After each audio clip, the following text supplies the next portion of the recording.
Many people argue that government spending creates jobs, reduces unemployment. For example, if the government spends $70 million on a new road or military aircraft, those projects will employ people.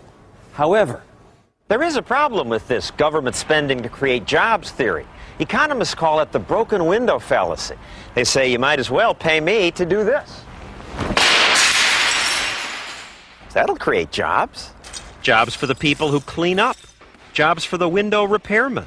And then there's the multiplier effect. Broken windows also creates jobs for the people who make the truck, the people who painted his truck, the people who deliver the glass, and so on.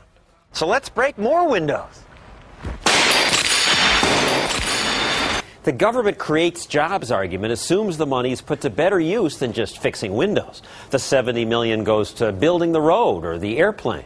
But unless you believe in the tooth fairy, the money has to come from somewhere. Well, it came from taxpayers.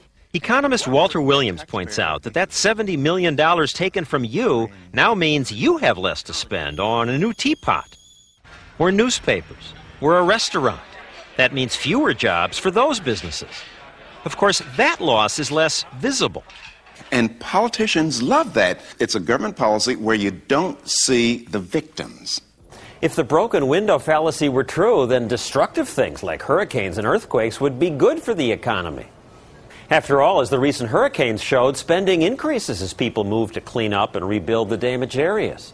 But again, if people would not have had to spend that money on the rebuilding of their houses and businesses, they would have spent it on other things like cars, refrigerators, vacations, who knows what. This spending would have increased employment in those industries. Overall, the destructive acts of Mother Nature have reduced the wealth, the houses, the businesses that were destroyed, and there's no reason to expect an increase in overall employment because there's rebuilding. The same is true for government spending. If governments did not spend the funds, taxes would be lower and people would have more money to spend on cars, vacations, whatever they value. That spending would add to employment.